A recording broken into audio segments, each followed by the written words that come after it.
Hi, Jerry. Hi, Kim. How are you? I'm doing good. How about you? I'm doing great, thanks.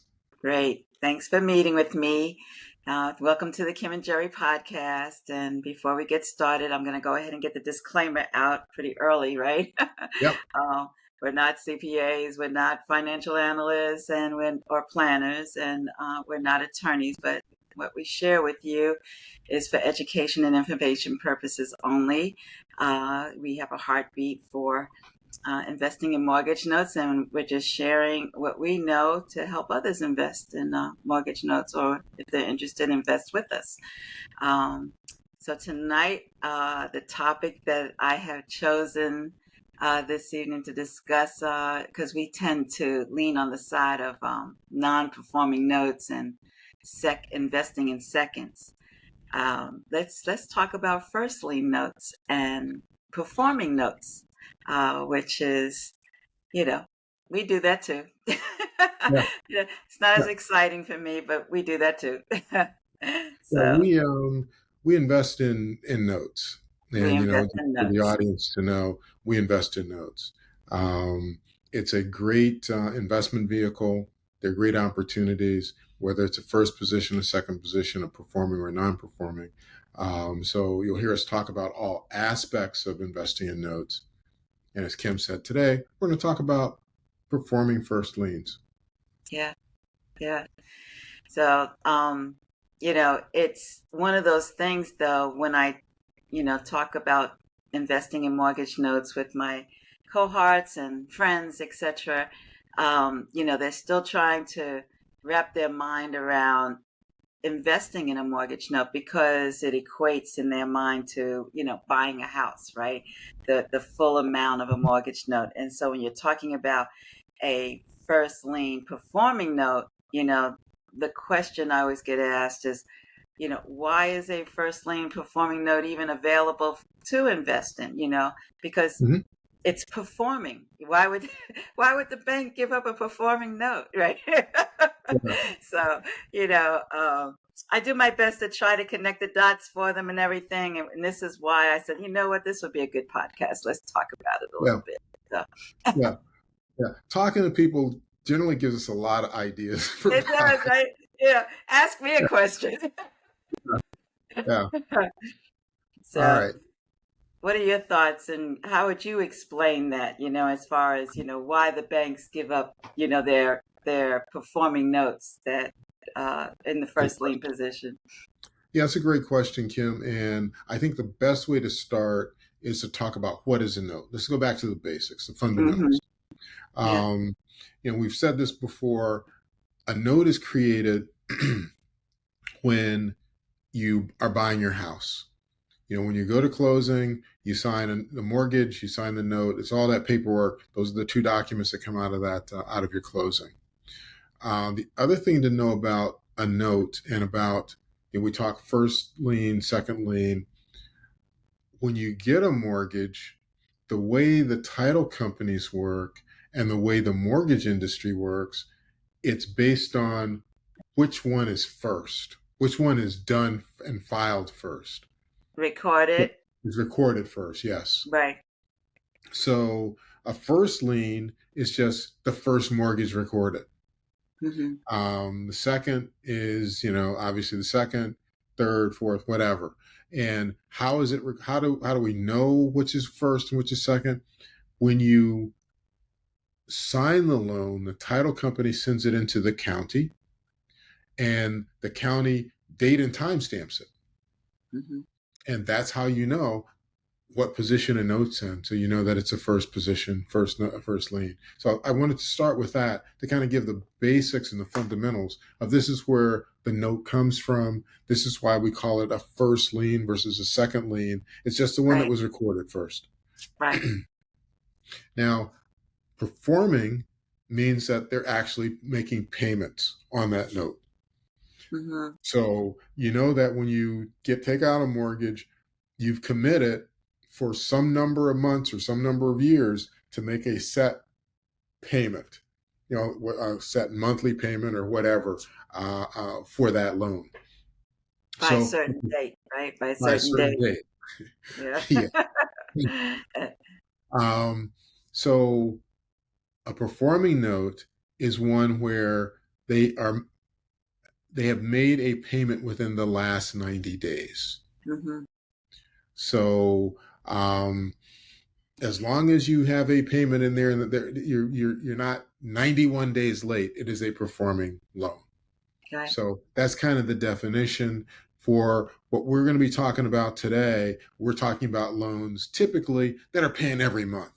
Yeah. And Yeah. when we grade the loans, we'll have some loans that we'll say are B loans, C loans, D loans. And those are because people have not so steady payments, but we don't invest in those with our investment partners. So, Right. Right. No. The payment history again from the borrower gives detail in regard to their paying habits, right? yes. Their ability as well as when they pay. You anticipate the payment at such a time, which it makes it more of a secure or low risk Yeah. type of note to invest in Yeah. when you're looking at that kind of factor in Yeah. regards to the payment history. Absolutely. And Absolutely. when we look at the grading the note, we grade when there are timely payments every month. That's definitely a grade A note. Um, Yeah. and all kinds of other things happen when notes are Yeah. graded Yeah. at that level. But when you think about a first lien performing note, for us, that's what we think about, right? A grade A Yeah. note. Yeah. So you ask the question, why is the note available? To your point, the owner of the note, the lender, they're getting paid every month. Why would they sell the note? They're kind of, I'm going to say that there are two reasons for the sale. Um, and everybody that's ever taken out a mortgage knows that very shortly after they've taken out the mortgage, they will get a letter saying that the loan's been transferred or sold or whatever. So the two reasons. First reason is in some cases, you're dealing with a mortgage company, and the mortgage company needs cash to write more notes. So they will sell the note almost immediately. In some cases, they'll sell them the day that they buy the note or that the note is closed in order to be able to get cash. Now, if you're not dealing with the mortgage company, if you're dealing with the bank, a credit union, and those kinds of folks, they also need cash. You can only write notes and you can only make loans if you have the cash to be able to cover. So the banks will sell the notes in order to generate cash to be able to write more loans. Right. So those are some of the reasons. I won't get into some of the esoteric things like balancing your portfolio and, but that is also part of why they will sell the note. The other thing that most people don't realize when they're looking at loans, so and they're looking at mortgages, is your amortization schedule. Mm, And anybody that has purchased a loan, one of the things that they give you is this table which shows principal and interest payments for every payment until the loan is paid off. right. Right. The way amortization works, in the first 10 10. years, Yeah. 10 years. it's mostly interest. It's mostly interest, right? Mostly interest.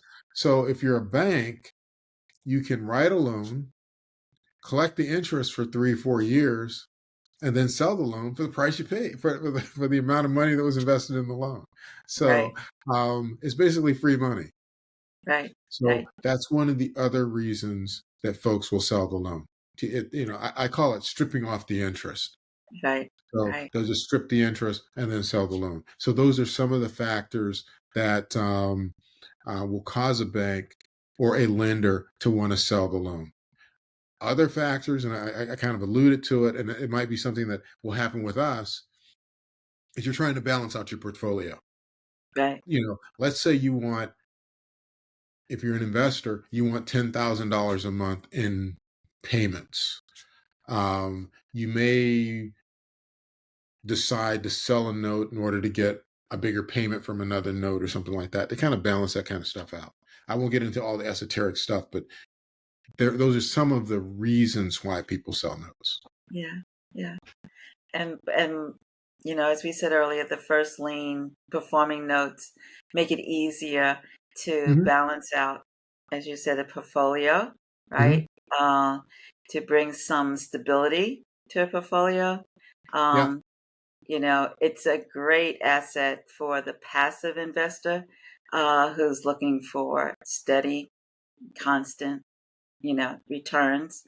And, the absolutely, grade A note yields is better than average as far as the absolutely, returns are concerned. absolutely, So absolutely. this makes it all very attractive to um, an investor as well as, to those who are looking to balance out and stabilize their portfolios, right? So, Yeah, yeah, um, yeah. as we always talk about the asset, the mortgage note asset is different as far as an asset in a portfolio as other assets, in that it doesn't have the same factors that would disrupt the investment, um, like the market, for example, right? Hmm.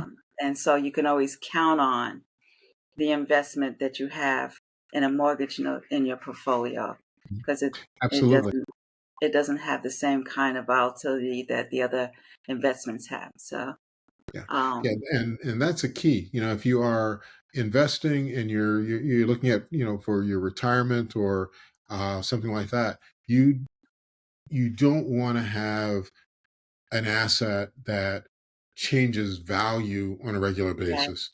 right, And right. if you think about the stock market, you think about Bitcoin, you think about all these other alternative investment classes, they are very volatile.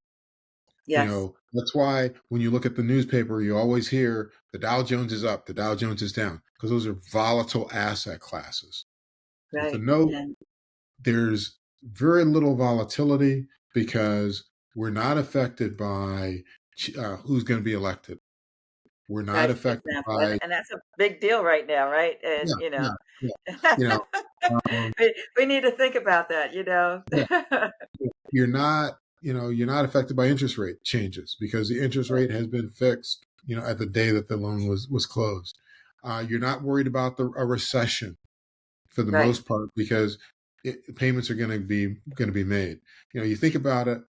When I say things like this, I'm going to try to put it in terms that we all understand. You have a mortgage, you got to make the monthly mortgage payment. It doesn't matter who got elected. The bank doesn't want to hear, I can't make the payment because so and so is elected president. right, You got to make your payment. If interest rates go up or go down, that doesn't stop you from having to make your payment. So part of the reason why this is such a great asset class from a volatility perspective is those environmental factors don't happen. right, right, People are gonna pay. right. I mean, and to be clear, what is supporting that asset is the property itself, right? That's it's asset backed. Mhm. That's what makes collateral based, and it's double collateralized, right, in regards Yes, as far as an investor is concerned. So um the environmental factors that you were discussing don't impact the property, yeah, right? And so that's the asset that is supporting the investment. absolutely, So, absolutely. Another thing that we didn't touch on, these, why do investors buy these? It's great for a tax advantage account. It's great for your solo right, 401k. It's great for self-directed self-directed IRA. IRA, yeah. Yeah, Um, you the can even use college, your HSA, your absolutely, HSA account. You can use that as well, right? yeah, To absolutely. purchase note, but Um, it's a big deal, yeah. right? So, So, like, because the monies would just flow right in there. Those tax advantaged accounts actually are great for this type of an investment. The other thing to think about is that it's a steady boring type of an investment class. So if you have money that you want to get a better than average return on, and it's in those types of accounts where you're not looking at this on a daily basis for whatever, it's a Right. great asset class for that. So Right. uh, Yeah. again, why do investors look at this? That's one of the other reasons. And as Kim Right. mentioned, you said it was secure. Right. It's It's secured by the collateral that's it's backing it. basically Old Faithful. Yeah. Old Faithful in regards to what you're investing in. Mhm. Boring is a good word because it doesn't require anything True, because it's steady. It's true. steady. It's secured. It's performing. Um, it's not in a volatile situation. So, Yeah. I don't want to say, invest and forget about it, but, you can pretty much invest in it and forget about it. Mhm. When, True, uh, you true. know, uh, as always, all assets should be, reviewed and managed, of course, and, ensuring that things are steady. But in the case of a first lien performing note, I can't think of anything else that compares, with as such an asset as this. And so, Absolutely, absolutely. while I am a second lien non-performing note lover, it's always good to balance out with the first lien performing notes. And Yeah, so, yeah, and I totally agree with you. For my own personal portfolio, I've used the non-performers, the returns on the non-performers to buy performing notes so that I get regular steady income. So right, um, right. it's a great strategy.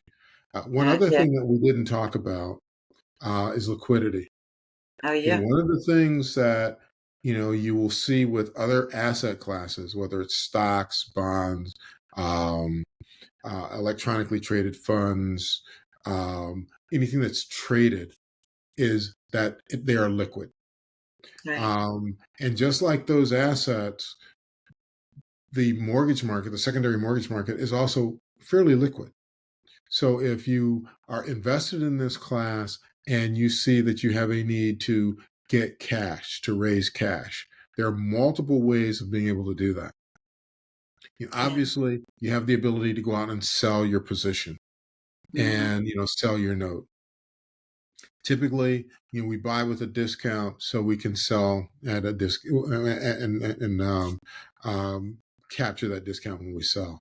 But one of the things that is very different about this asset class over some other other investment vehicles is we can do things that we call selling a partial. Hmm. Selling a partial means that we can sell half of our monthly payment Right. or a quarter of our monthly payment, and people will buy that payment stream.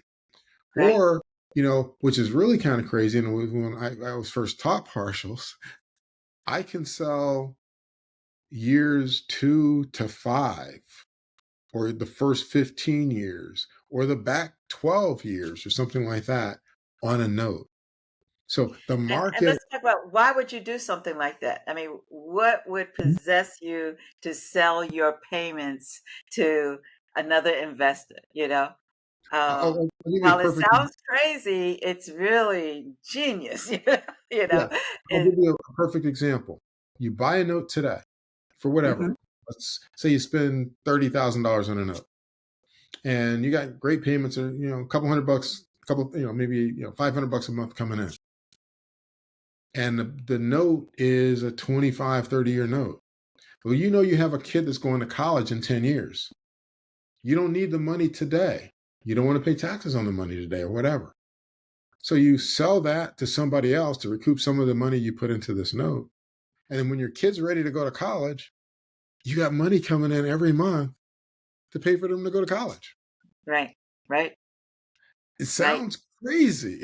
Yep, yep. Payments But can be used whatever you need it for, yeah, a yeah, vacation, a new car, and without taking out a loan, right? Without yeah, taking out, you can yeah, sell yeah, payments to get the money that you want or need for whatever the circumstance may yeah. be.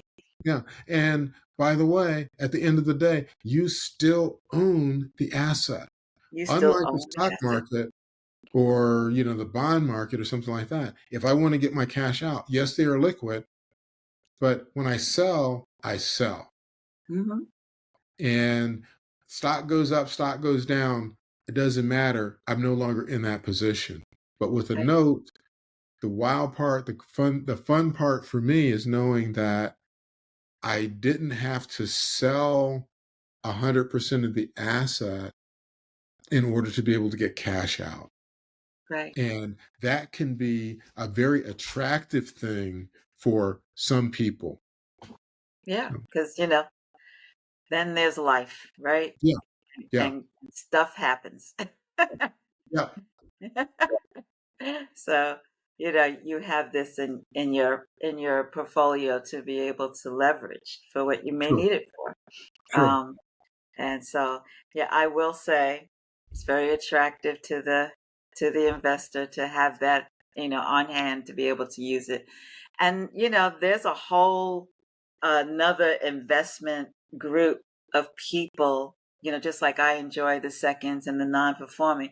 There are people who seek to get these type of notes for the purpose of having to, this, the strategy is to sell partials, right? Mhm, And mhm. so, it can be very sophisticated as far as the note investing industry.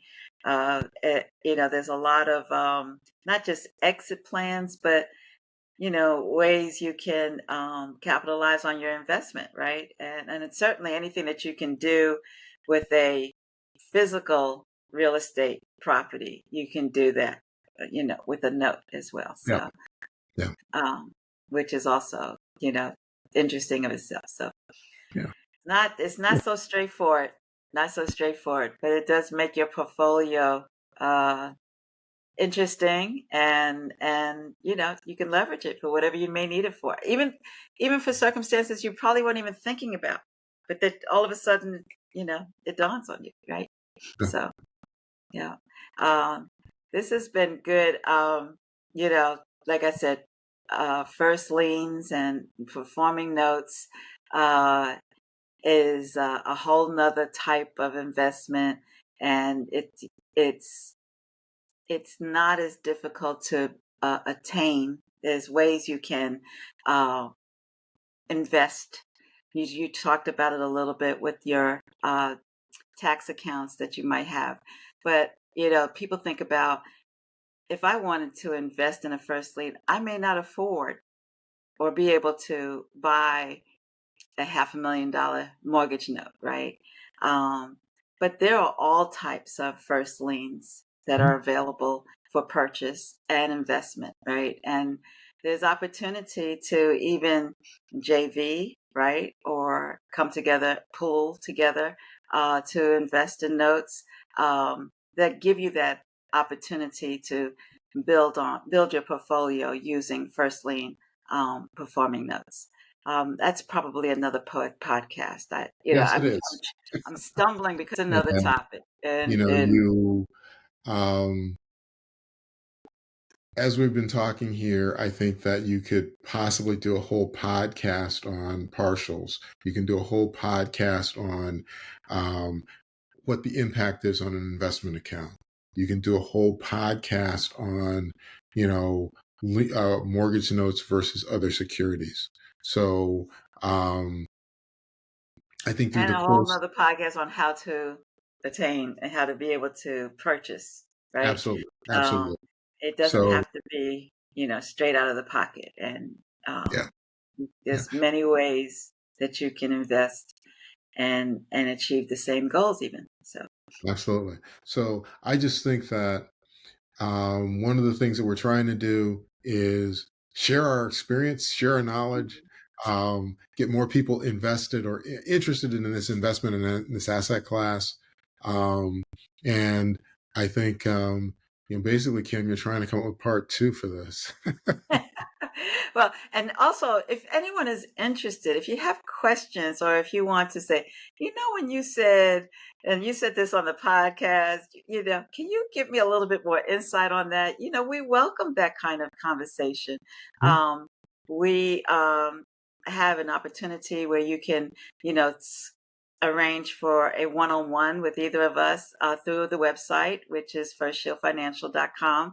Um, and it's a short meeting to go through, ask any questions that may need a little bit of clearing up that we've talked about on the podcast. Or explore maybe your interests or discovery, or you never thought of that, and can I do this with that? We have what we call our investment group is the Shield, and we come together every Friday, and you can even be a part of that setting where there's a team of us who are sharing all kinds of investment type of strategies, and asking all kinds of questions, and sharing their own experiences with investment with notes, right? So that's another opportunity to be able to look at whether or not note investing is for you. It's not straightforward. There's not just one way. Not every note is different. I always say that. And so if this piques your interest, I say, please, take a look at it, take a closer look at it, and see if we can help you with that. Okay. Anything more you want to share, Jay? I think we've covered everything that I wanted to talk about today. But I will say, if you like what you heard, if you are interested in what we're doing, please hit the subscribe button. As Kim Yes. said, you can get a hold of us and ask any questions you want. Go to our website at firstshieldfinancial.com, www.firstshieldfinancial.com, and book a time to talk to either one of us or one of the other folks on our team to find out a little bit more about mortgage notes. Yeah. Yeah.